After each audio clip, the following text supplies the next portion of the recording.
अस्सलामुअलैकुम everyone. I hope कि आप सब ठीक होंगे। आज जो हमने लेक्चर स्टार्ट करना है वो है एंडोक्राइन सिस्टम का, और ये acute care book for physiotherapist से जो है ये चैप्टर है, चैप्टर 10। तो अब हम इसे स्टार्ट कर लेते हैं। कोई भी अगर आप चीज़ पढ़ रहे हों और याद करनी हो तो उसको शुरू करने से पहले हमेशा अल्लाह का नाम लेना ज़रूरी है। और एक सूरत है वो पढ़ के हम ये लेक्चर स्टार्ट करते हैं। रब्बी शरह ली सदरी वयस्सिर ली अमरी वाहलुल उक़दतम मिन लिसानी यफ़क़हू क़ौली। तो अब ये एंडोक्राइन सिस्टम है, इसमें सबसे पहले हम देख लेते हैं कि उस चैप्टर के आउटलाइंस क्या हैं, इसमें क्या-क्या होता है। तो सबसे पहले नॉर्मल फंक्शनिंग देखेंगे हम कि एंडोक्राइन सिस्टम की क्या नॉर्मल फंक्शनिंग है, कैसे वर्क करता है। और इसके अलावा सेकंड पे हम क्लिनिकल इवैल्यूएशन देखेंगे कि इसको कैसे हम इवैल्यूएट करते हैं, एग्जामिन करते हैं कि अगर इस सिस्टम में, एंडोक्राइन सिस्टम में डिसफंक्शन आ गया है तो हम उसको कैसे एग्जामिन और इवैल्यूएट करेंगे। और थर्ड पे हमने इस चैप्टर में देखना है कि health conditions with endocrine dysfunction and medical management क्या है। मतलब कि अगर एंडोक्राइन डिसफंक्शन हो गया है तो उससे कौन कौन सी डिजीज़ हो सकती हैं और इसकी ट्रीटमेंट इसका क्या होगा। और फोर्थ में हमने फिजियोथेरेपी गाइडलाइंस देखनी है जो हमारी फील्ड से रिलेटेड है, उसकी मैनेजमेंट, कि अगर हमारे पास एंडोक्राइन डिसफंक्शन के साथ पेशेंट आया तो उसमें हमने क्या फिजिकल थेरेपी गाइडलाइंस लेनी है और उसको कैसे कैसे मैनेज करना है। तो ये सब थे हमारे जो एंडोक्राइन सिस्टम चैप्टर है उसकी आउटलाइंस। तो अब हम चैप्टर स्टार्ट करते हैं।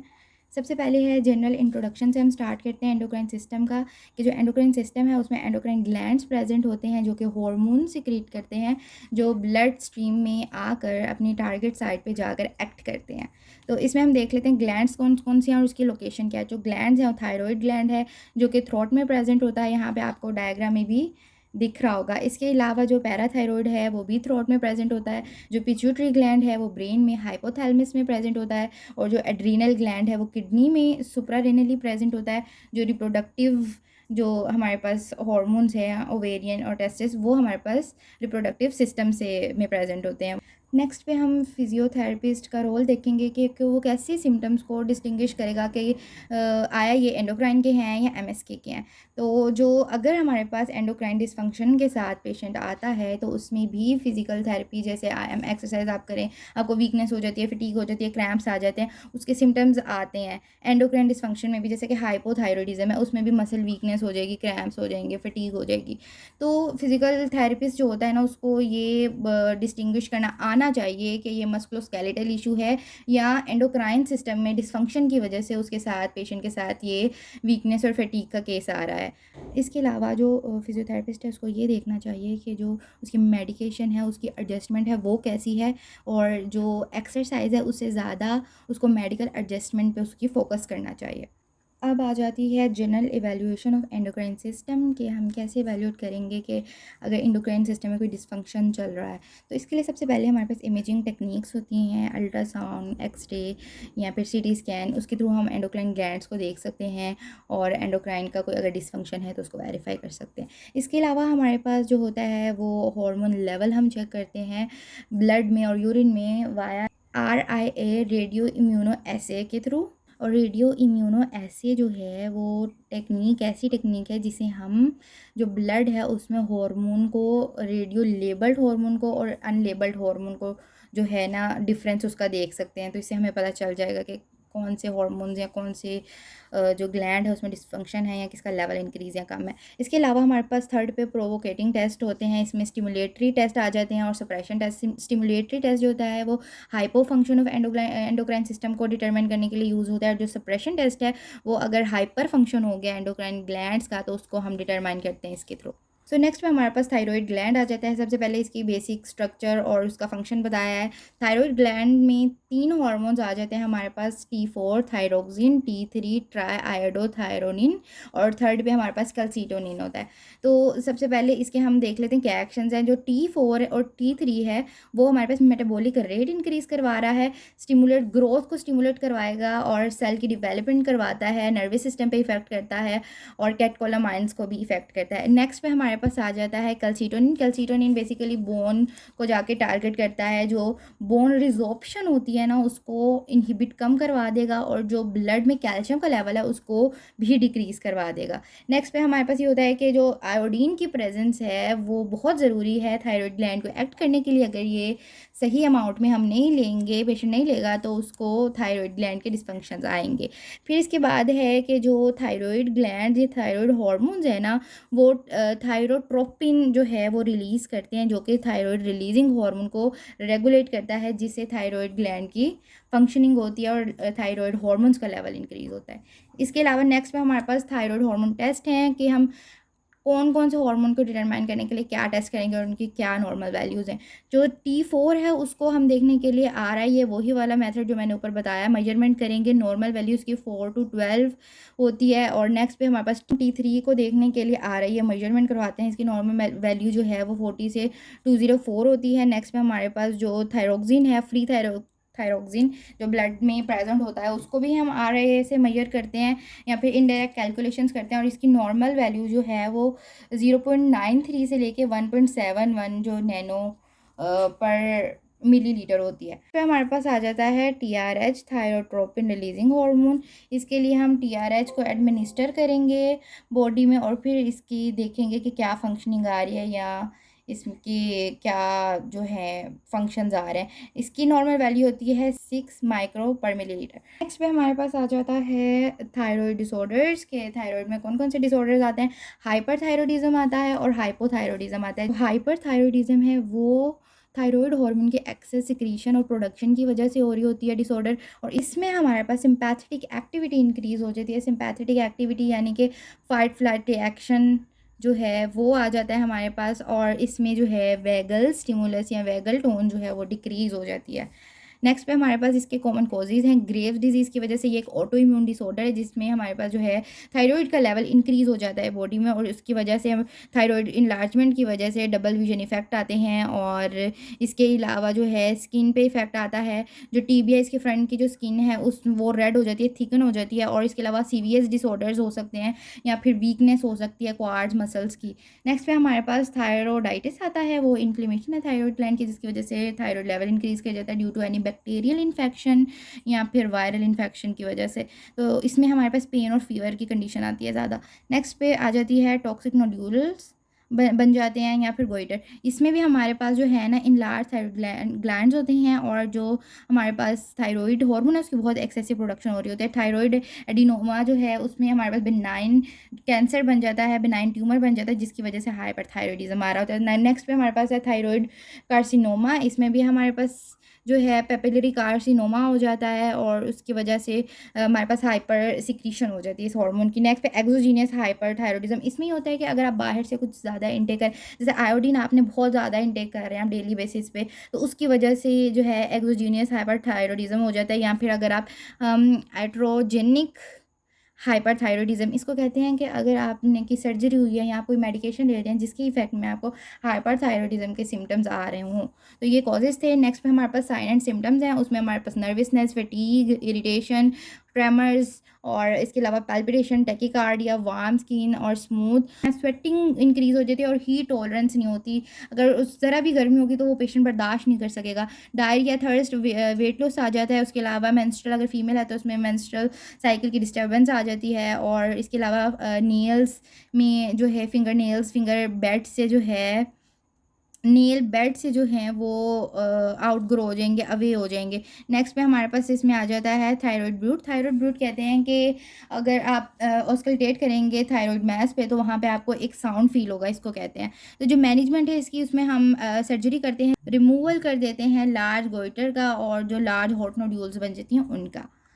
नेक्स्ट पे हमारे पास हाइपोथायरॉयडिज्म आ जाता है। जो हाइपोथायरॉयडिज्म है वो इनसफिशिएंसी की वजह से होता है। थायराइड हार्मोन प्रॉपर वर्क नहीं कर रहे होते क्योंकि थायराइड ग्लैंड में डिसफंक्शन आ रहा होता है। इसमें हमारे पास है प्राइमरी हाइपोथायरॉयडिज्म और सेकेंडरी। जो प्राइमरी हाइपोथायरॉयडिज्म है उसमें हमारे पास थायराइड हार्मोन है उसकी प्रोडक्शन ही नहीं हो रही ग्लैंड के डिसफंक्शन की वजह से, इसीलिए जो हमारे पास हाइपोथायरॉयडिज्म आ रहा है। सेकेंडरी है उसमें सम अदर कोज होता है, जैसे कि पिट्यूटरी यहाँ पे हाइपोथैलेमिक डिजीज़ हो गई है तो उसकी वजह से हाइपोथायरॉयडिज्म आ रहा है। इसके कॉजेज़ ये हैं, कोंजेनिटल कोज हो सकता है, हाशिमोटो थायरॉयडाइटिस, ये एक ऑटो इम्यून डिजीज़ है, इसकी वजह से भी हमारे पास हाइपोथायरॉयडिज्म आ रहा होता है पेशेंट में। फिर इसके बाद अगर सीवियर आयोडीन डेफिशिएंसी हो गई है पेशेंट को तब भी हाइपोथायरॉयडिज्म हो सकता है। अगर थायराइड एब्लेशन यानी अगर कोई सर्जरी की गई है थायराइड की, उसकी वजह से उसमें कोई डिफेक्ट आ गया है या उसकी फंक्शनिंग डिस्टर्ब हो गई है तो उसकी वजह से भी, या फिर ड्रग टॉक्सिसिटी की वजह से कोई आप ऐसी ड्रग ले लें जो कि आपकी थायराइड ग्लैंड के फंक्शन को डिस्टर्ब कर दे तो उसकी वजह से भी हमारे पास हाइपोथायरॉयडिज्म आ सकता है। नेक्स्ट पे जनरल साइन एंड सिम्टम्स हैं इसके, ये देख लेते हैं। लेथार्जी, स्लीपीनेस, बहुत पेशेंट थका थका महसूस करेगा, उसको कॉन्स्टिपेशन हो जाएगी, उसकी जो स्किन है वो ड्राई स्केली हो जाएगी और जो उसका कम्प्लेक्शन है वो येलोइश हो जाएगा, उसके जो टेंडन रिफ्लेक्सेस हैं वो डीप हो जाएंगे।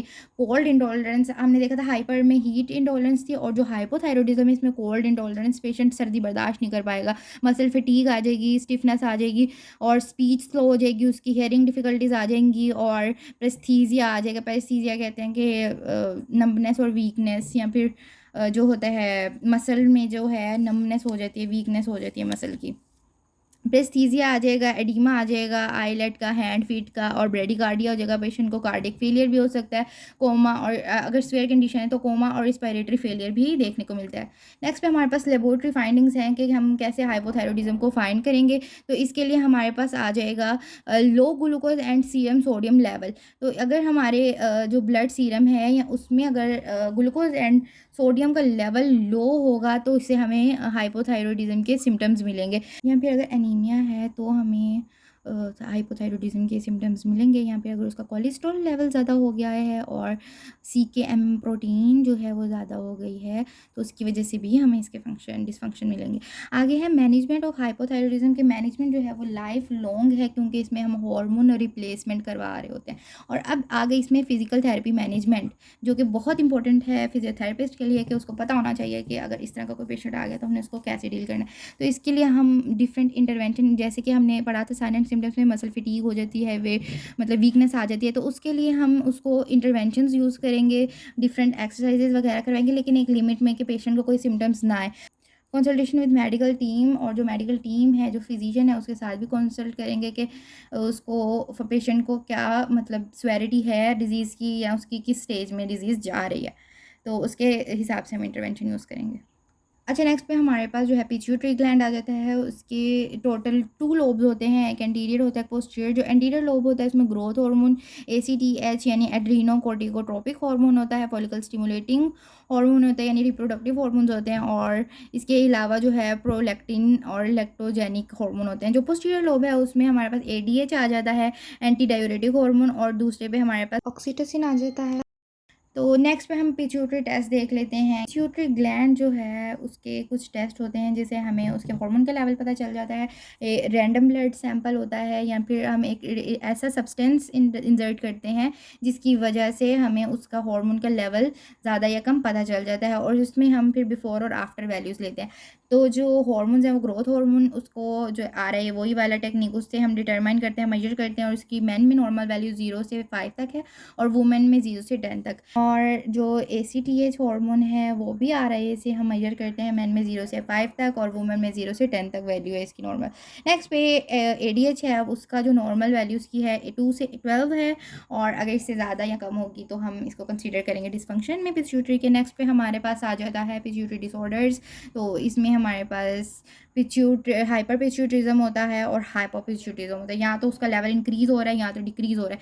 इंक्रीज़ एडिनोमा की वजह से, अगर कोई पिट्यूटरी का एडिनोमा हो गया, कैंसर है, तो उसकी वजह से इंक्रीज़ हो रहा है। और अगर डिक्रीज़ हमारे पास 2 फैक्टर्स हो रहे हैं, तो मतलब इफेक्ट अगर हमारे पास हाइपोथैलेमस में कोई इफेक्ट है उसकी वजह से हो सकता है, या फिर अगर हाइपोथैलेमस या उसके सराउंडिंग के ब्लड सप्लाई वीक है तो उसकी वजह से भी हमारे पास हाइपोपिट्यूटरिज्म आ रहा होता है। तो हाइपर में हमारे पास ओवर प्रोडक्शन हो रही होती है इन सब हार्मोन्स की, ग्रोथ हार्मोन, ADH और ACTH की।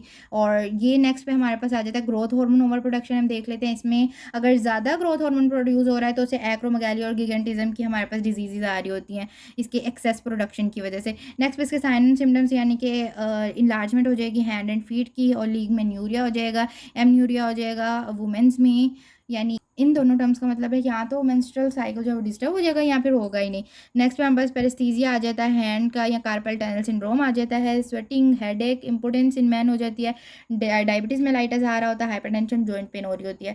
मैनेजमेंट इसकी ये है कि सर्जरी मैनेजमेंट है, सर्जिकल रिसेक्शन करते हैं हम या फिर न्यूरो सर्जरी कर रहे होते हैं। जो मेडिकेशन है उसमें हम जीएच सप्रेशन देते हैं। सोमैटोस्टैटिन्स ऐसी ड्रग्स हैं जो कि ग्रोथ हार्मोन की और प्रोडक्शन को कम करवा देती हैं। या फिर डोपामिन हम एगोनिस्ट देंगे या फिर हम जो है जीएच रिसेप्टर एंटागोनिस्ट देंगे जो कि इनके साथ जाकर रिसेप्टर के बाइंड हो जाएंगे और जीएच का फंक्शन है उसको डिक्रीज़ करवा देंगे। नेक्स्ट पे हमारे पास फिजिकल थेरेपी मैनेजमेंट आ जाती है कि अगर हमारे पास एक्रोमेगैलिक पेशेंट आएगा तो हम उसमें क्या मैनेजमेंट कर सकते हैं। हम एनर्जी कंजर्वेशन टेक्निक यूज़ कर सकते हैं और ये वो टेक्निक्स हैं जो कि पेन, फटीग और जॉइंट स्ट्रेस को मिनिमाइज़ करने के लिए यूज़ हो सकती है। नेक्स्ट पे जॉइंट प्रोटेक्टिंग टेक्निक्स हैं, यानी जॉइंट प्रोटेक्शन कैसे कर सकते हैं हम उसमें वेट बेयरिंग जॉइंट पे नहीं होने देंगे या पैडिंग कर देंगे। नेक्स्ट में हमारे पास है फॉल प्रिवेंशन स्ट्रेटेजीज। अगर पेशेंट वीक है या अगर पेशेंट के जो मसल्स हैं वो प्रॉपर वर्क नहीं करते, वीक हैं, तो उसकी वजह से वो फॉल के उसके चांसेस हो सकते हैं, तो उसको हमने प्रिवेंट करना है। तो हम ये हमारे पास फिजिकल मैनेजमेंट थी। नेक्स्ट पे हमारे पास एड्रीनोकोर्टिकोट्रोपिक हार्मोन की ओवर प्रोडक्शन आ जाती है उसमें, इसको हम कुशिंग सिंड्रोम भी कहते हैं। तो इसमें हमारे पास क्या हो रहा है कि जो ACTH का लेवल है ना वो इंक्रीज़ हो जाता है और फिर क्या होता है उसकी वजह से जो सीरम है ना उसमें कोर्टिसोल लेवल जो है वो भी इंक्रीज़ हो जाता है और जो ग्लूकोकोर्टिकोइड है ना वो एड्रीनल ग्लैंड से सिक्रीट हो रहा होता है हमारे पास। जो साइन एंड सिम्टम्स हैं उसमें ट्रंकल ओबेसिटी यानी कि जो ट्रंक है वो बीज हो जाएगा और जो पेरिफ्रीज हैं यानी कि लिम्स हैं वो हमारे पास थीन आएंगे इस डिजीज़ में। रेडनेस हो जाती है और जो मून लाइक फेस अपीयरेंस आ रही होती है कि मून फेस हो जाता है। इसके अलावा जो है ब्रूजिंग उस पर्सन को बहुत ईजीली हो जाती है, इसमें हाइपरटेंशन हो सकती है, ओस्टियोपोरोसिस हो सकता है, मसल वेस्टिंग, बैक एक और ये सब जो कॉन्स्टिट्यूशनल सिम्टम्स हैं वो आ सकते हैं। डायग्नोसिस के लिए हम वही यूरिन में और ब्लड में इसका लेवल चेक करेंगे विद इन 24 आवर्स। और नेक्स्ट पे इसकी मैनेजमेंट आ गई है। मैनेजमेंट में हम सबसे पहले स्टेरॉइडोजेनिक इनहिबिटर्स देंगे, सोमैटोस्टैटिन्स और डोपामिन एगोनिस्ट हम देंगे और उसके अलावा अगर काफ़ी स्वेयर है तो फिर हम सर्जिकल रिसेक्शन भी कर सकते हैं। नेक्स्ट पे हमारे पास है फिजियोथेरेपी मैनेजमेंट। इसकी क्या है, पेन रिड्यूस करनी है। सबसे पहले हम पेन मैनेजमेंट करते हैं फिजियोथेरेपी में, एडिमा कंट्रोल करते हैं तो उसके लिए अगर मोडालिटीज़ यूज़ कर सकते हैं या फिर ग्लाइडिंग या मोबिलाइजेशन टेक्निक यूज़ कर सकते हैं। और नेक्स्ट पे हमारे पास प्रिवेंट वीकनेस को प्रिवेंट करने के लिए हम जो है रेजिस्टिव एक्सरसाइजेज बट एक लिमिट में करवा सकते हैं। एरोबिक्स एंड वेट बेयरिंग्स करवा सकते हैं अगर पेशेंट ऑस्टियोपोरोटिक है। नेक्स्ट पे हमारे पास आ जाता है ADH की ओवर प्रोडक्शन। इसको हम ऐसे ही ADH यानी कि सिंड्रोम ऑफ ADH भी कह सकते हैं, इनअप्रोप्रिएट ADH। इसमें क्या होता है जो ADH का लेवल है ना वो इम्बैलेंस हो जाता है जिसकी वजह से फ्लूइड एंड इलेक्ट्रोलाइटिक हमारे पास बॉडी में इम्बैलेंस आ रहा होता है जिसकी वजह से सोडियम लेवल कम हो जाता है बॉडी का और जो वाटर है उसकी एक्सेसिव रिजॉर्प्शन हो जाती है। नेक्स्ट में हमारे पास सिटोलॉजी आ जाती है। स्मॉल सेल या फिर ऑड सेल कार्सिनोमा अगर लंग्स में हो गया उसकी वजह से, बैक्टीरियल इन्फेक्शन की वजह से, मैलिग्नेंसी है अगर उसकी वजह से हो सकता है, ड्रग के साइड इफ़ेक्ट हो सकते हैं या फिर जो है हेड ट्रॉमा या फिर CNS के अगर कोई इशू है तो उसकी वजह से भी इसके सिम्टम्स देखने को मिलते हैं। नेक्स्ट पे हमारे पास सिम्टम्स क्या है, हेडेक है, कन्फ्यूजन है, नोजिया, गेट डिस्टर्बेंस, फॉल और सीजर एंड फिर स्वेयर कंडीशन में कोमा। मैनेजमेंट के लिए हम उस पेशेंट का अंडरलाइंग जो कॉज है वो ट्रीट करते हैं, फ्लूइड रिसैसिटेशन करवाते हैं और इसके अलावा इंट्रावीनियस एडमिनिस्ट्रेशन करवाते हैं सेलाइन की और डायरेटिक्स देते हैं। फिर फिजिकल थेरेपी मैनेजमेंट में ये है कि पेशेंट अगर कोई पेशेंट आ गया आपके पास इस डिजीज़ के साथ तो आप उसमें जो है आपको पता होना चाहिए, गाइडलाइंस पता होनी चाहिए आपको फ्लूइड रिसैसिटेशन की ताकि आप उस पेशेंट को डील कर सकें।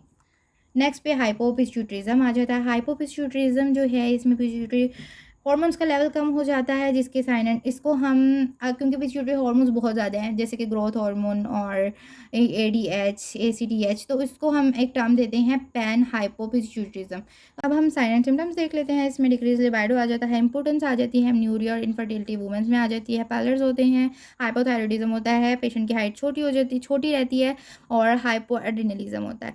मैनेजमेंट देख लेते हैं। मैनेजमेंट में फॉर चाइल्ड रिप्लेसमेंट थेरेपी हम दे सकते हैं हार्मोन की, और अगर वो मेन है तो उसमें एड्रोजन थेरेपी देंगे या फिर फीमेल्स अगर हैं तो उसमें हम एस्ट्रोजन जो है ना, एस्ट्रोजन थेरेपी दे। मैनेजमेंट देख लेते हैं। मैनेजमेंट में फॉर चाइल्ड रिप्लेसमेंट थेरेपी हम दे सकते हैं हार्मोन की, और अगर वो मेन है तो उसमें एड्रोजन थेरेपी देंगे, या फिर फीमेल्स अगर हैं तो उसमें हम एस्ट्रोजन जो है ना, एस्ट्रोजन थेरेपी देते हैं। इसके अलावा एड्रिनल ग्लैंड आ जाते हैं। एड्रिनल ग्लैंड जो है वो भी, उसके 2 पार्ट होते हैं। कॉर्टेक्स होता है, एक मेडुला होता है। कॉर्टेक्स में हमारे पास मिनरलोकॉर्टिकॉइड हार्मोन होता है, ग्लूकोकॉर्टिकॉइड होता है और सेक्स हार्मोन्स होते हैं। जो मेडुला है उसमें हमारे पास एपिनेफ्रिन और नॉन एपिनेफ्रिन आ जाता है। तो एड्रिनल एंड मेटाबॉलिक टेस्ट हम देख लेते हैं। एड्रिनल टेस्ट जो है वो इवैल्यूएट करेगा इसका लेवल। इसमें हम प्लाज्मा कोर्टिसोल लेवल देख लेते हैं या यूरिनरी लेवल देख लेते हैं कोर्टिसोल का। तो इसके अलावा है, इसकी वैल्यूज़ दी हुई हैं कुछ के। अगर नॉर्मल सीरम लेवल है तो इसमें क्या वैल्यू होगी, 5 to 23 मॉर्निंग में, या फिर 3 से 13 इवनिंग में। और इसके अलावा अगर इंक्रीज़ हो जाता है इसका लेवल तो उसमें कुशिंग सिंड्रोम आ जाता है, और अगर डिक्रीज़ हो जाएगा तो फिर एडिसन डिजीज़ आ जाएगी। तो अब हम नेक्स्ट पे हमारे पास एक और टेस्ट है, ग्लूकोज टॉलरेंस टेस्ट। ये भी 2 आवर्स आफ्टर मील किया जाता है और बिफोर भी वैल्यू ली जाती है इसकी। एड्रिनल डिसऑर्डर्स देख लेते हैं। इसमें एड्रिनल इनसफिशिएंसी की वजह से हमारे पास एडिसन डिजीज़ आ जाती है, यानी कि एड्रिनल इनसफिशिएंसी यानी एड्रिनल कॉर्टेक्स वर्क नहीं कर रहे, और इसमें जो है एट्रोफी हो गई है एड्रिनल कॉर्टेक्स की, जिसकी वजह से इम्पेयरमेंट आ गई है, और जो जितने भी इसके हार्मोन्स थे, ग्लूकोकॉर्टिकॉइड, मिनरलोकॉर्टिकॉइड और एंड्रोजिन्स, उसका लेवल कम हो जाएगा। और जो कोर्टिसोल की डेफिशिएंसी है ना, उससे क्या होता है कि ग्लूकोनियोजेनेसिस यानी कि ग्लूकोज की प्रोडक्शन नहीं हो रही होती। और इसके अलावा हमारे पास जो है ग्लूकोनियोजेनेसिस जो है वो ना होने की वजह से हाइपोग्लाइसीमिया पेशेंट को हो जाता है। और नेक्स्ट में हमारे पास साइन एंड सिम्टम्स आ जाते हैं एड्रिनल इनसफिशिएंसी के। इसमें वीकनेस, फटीग, मसल और जॉइंट पेन आ रही है, हाइपोटेंशन आ रहा है, हाइपरपिगमेंटेशन आ रही है, फ्लूइड का इम्बैलेंस आ रहा है। तो ये सब थे इसके साइन एंड सिम्टम्स। अब हम देख लेते हैं एड्रिनल हाइपर फंक्शन में ये जो कुशिंग सिंड्रोम हमने ऊपर पढ़ लिया था वो था सारा। नेक्स्ट पे हमारे पास जो है पेनक्रियाटिक डिसऑर्डर्स हैं, उसमें मेटाबॉलिक सिंड्रोम यानी कि इंसुलिन अगर रेजिस्टेंस हो गया पेशेंट तो उसमें हमारे पास हाइपरग्लाइसीमिया आ जाता है, या फिर टाइप 2 डायबिटीज़ या कार्डियोजेनिक डिजीज़ जो होती हैं, कैंसर, वेट लॉस, या किसी भी रीज़न की वजह, ओबेसिटी स्पेशली एक रीज़न है इस डिज़ीज़ के लिए कि आपकी जो इंसुलिन है उसमें वो रेजिस्टिव हो जाती है और उस सेल्स पे एक्ट नहीं करती, जिसकी वजह से डायबिटीज़ हो जाती है पेशेंट को। नेक्स्ट पे हमारे पास उसकी डायग्नोसिस है। फास्टिंग ग्लूकोज लेवल देख लेते हैं, ब्लड प्रेशर देख लेते हैं, ट्राइग्लिसराइड टेस्ट देख लेते हैं, या HDL-C लेवल देख लेते हैं, और वेस्ट सर्कमफेरेंस। ये सब जो पांचों टेस्ट हैं इनमें से अगर 3 भी पॉजिटिव होंगे ना, डायग्नोसिस पॉजिटिव आएगा हमारे पास इस डिज़ीज़ का। नेक्स्ट में हमारे पास डायबिटीज़ मेलाइटिस है। ये एक क्रोनिक हाइपरग्लाइसीमिक स्टेट है। इसमें जो है इंसुलिन या तो बन ही नहीं रही होती, या तो सेल रेजिस्ट हो जाते हैं इंसुलिन के अगेंस्ट।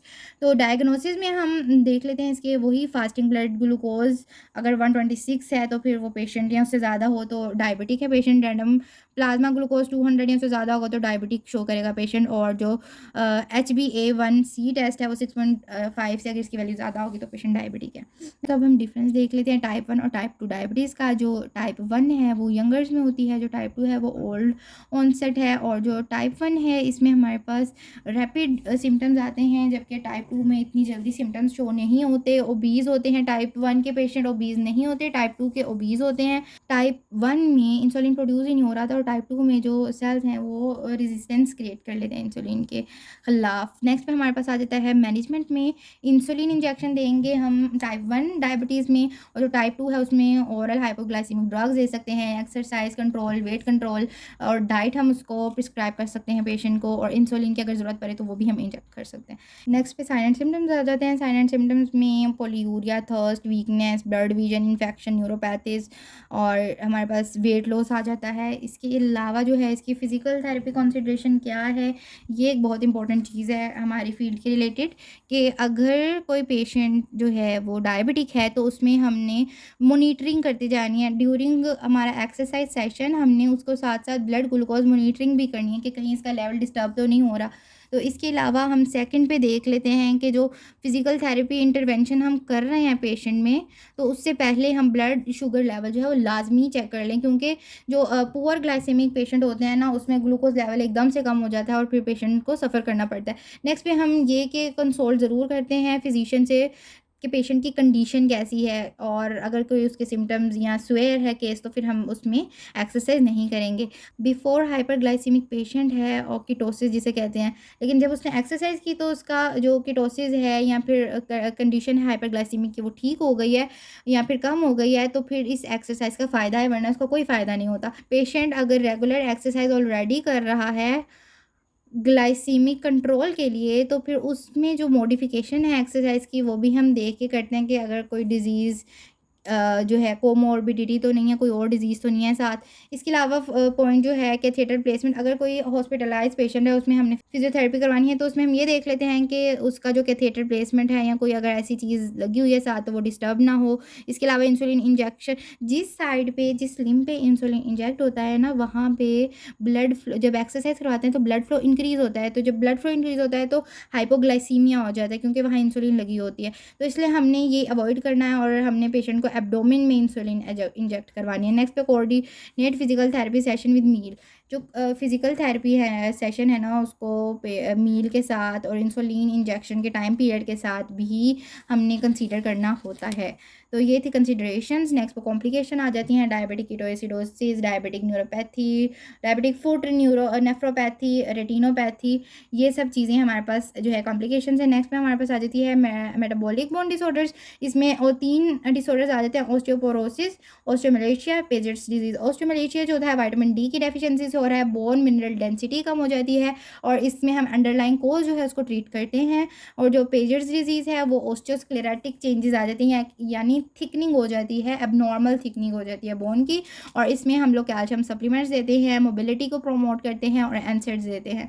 नेक्स्ट पे ऑस्टियोपोरोसिस जो है उसको हम देख लेते हैं, उसमें हमारे पास डिक्रीज बोन डेंसिटी हो जाती है और जो है स्वेयर लेवल जो है उसका आ जाता है, यानी कि बोन इतनी वीक हो जाती हैं कि वो फ्रैक्चर की तरफ चली जाती हैं। तो इसको मेजर करने के लिए हम जो है डेक्सा टेस्ट है, डुअल एनर्जी एक्सरे एब्जॉर्बोमीट्री से, जिसे डेक्सा भी कहते हैं, इसमें टी स्कोर टेस्ट होता है। उसकी जो वैल्यू होती है ना, अगर -2.5 हो या उससे ज़्यादा कम हो तो वो पेशेंट जो है वो ऑस्टियोपोरोटिक होता है। मैनेजमेंट में हम सप्लीमेंट्स देंगे कैल्शियम और विटामिन डी की, बिस्फोस्फेट देंगे, हार्मोन रिप्लेसमेंट थेरेपी करवाएंगे और इसकी फिजिकल थेरेपी मैनेजमेंट में हम पेशेंट को एरोबिक्स करवाएंगे, वेट बेयरिंग या रेजिस्टिव एक्सरसाइजेस करवाएंगे, एब्डोमिनल कोर सेट्स वगैरह जो है वो रिकमेंड करेंगे पेशेंट को। नेक्स्ट पे हमारे पास physical therapy management of endocrine disorder आ जाता है कि अगर हमारे पास कोई पेशेंट फिजियोथेरेपिस्ट के पास आ जाए जिसको एंडोक्राइन या फिर मेटाबॉलिक डिसफंक्शन है, तो उसमें हम लोग क्या गोल्स और गाइडलाइंस से उसे ट्रीट करेंगे। तो इसमें हम गोल्स देख लेते हैं। सबसे पहले ऑप्टिमाइज फंक्शनल मोबिलिटी, जो उसकी फंक्शनल मोबिलिटी है ना, हम उसको इंक्रीज़ करवाने की कोशिश करेंगे, हम उसको मेंटेन करने की कोशिश करेंगे। ड्यू टू वीकनेस उसकी फंक्शनल मोबिलिटी जो है वो कम हो जाती है, इसलिए उसको मेंटेन करेंगे। और जो एक्टिविटी टॉलरेंस और एंड्योरेंस है, इससे मुराद ये कि जो उसकी फिजिकल एक्टिविटी एडीएल्स है उसको हम मैक्सिमाइज़ करने की कोशिश करेंगे। थर्ड पे हमारे पास आ जाता है कि स्किन केयर, अगर कोई पेशेंट डायबिटिक है और उसमें न्यूरोपैथी है तो हम उसकी जो स्किन है उसको अच्छे से एग्जामिन कर लेंगे और जो हम मॉडलिटीज़ यूज़ करेंगे उसको बहुत ही एहतियात के साथ करेंगे, क्योंकि उसकी सेंसेशन तो है ही नहीं, तो इसलिए हमने उसका जो स्किन डैमेज है उसको प्रिवेंट रखना है। फोर्थ में हमारे पास है पेन को हमने डिक्रीज़ करवाना है, उसके लिए डिफरेंट मॉडलिटीज़, एक्सरसाइजेज, मोबिलाइजेशंस टेक्निक वगैरह होती हैं। 5 पे हमारे पास मैक्सिमाइज सेफ्टी, अगर पेशेंट बहुत वीक है तो उसमें फॉल के चांसेस बहुत ज़्यादा हो जाएंगे, तो उसको हम प्रिवेंट करेंगे थ्रू फिजिकल थेरेपी। नेक्स्ट पे है गाइडलाइंस। 2 गाइडलाइंस हैं इसकी। जो पहली है वो है हमने एक्टिविटी टॉलरेंस को इम्प्रूव करवाना है और जो है इंटेंसिटी एक्सरसाइज की वो कम रखनी है। इससे क्या मुराद है कि अगर कोई पेशेंट आपके पास आया है और उसको एंडोक्राइन डिसफंक्शन है, तो अगर वो ज़्यादा इंटेंसिटी वाली एक्सरसाइज कर लेगा तो उसके जो सिम्टम्स है वो इंक्रीज़ हो जाएंगे। इसलिए हमने उसको इंड्योरेंस बिल्ड करवानी है, उसको लो इंटेंसिटी एक्सरसाइजेज रखनी है ताकि उस पेशेंट में कोई भी और हार्म या फिर फ्लक्चुएशंस एंडोक्राइन की ना आए। नेक्स्ट पे हमारे पास आ जाता है कि जो क्लिनिकल न्यूट्रिशनिस्ट है ना, हमने उसको भी कंसोल करना है, क्योंकि जो कैलोरी इनटेक है ना वो बहुत ज़रूरी है एक्सरसाइज करवाने के लिए, और उसके जो वैल्यू और लेवल है वो चेक करना भी बहुत ज़रूरी है एक्सरसाइज करवाने के पहले। तो ये सब चीज़ें थी हमारे पास चैप्टर 10 एंडोक्राइन सिस्टम में, acute care handbook for physiotherapist by Jaime सीपेस से है। अगर किसी का कोई क्वेश्चन हो तो वो कमेंट बॉक्स में पूछना ना भूलें, लाजमी पूछें, और इस चैनल को लाइक करें, सब्सक्राइब करें और शेयर करें।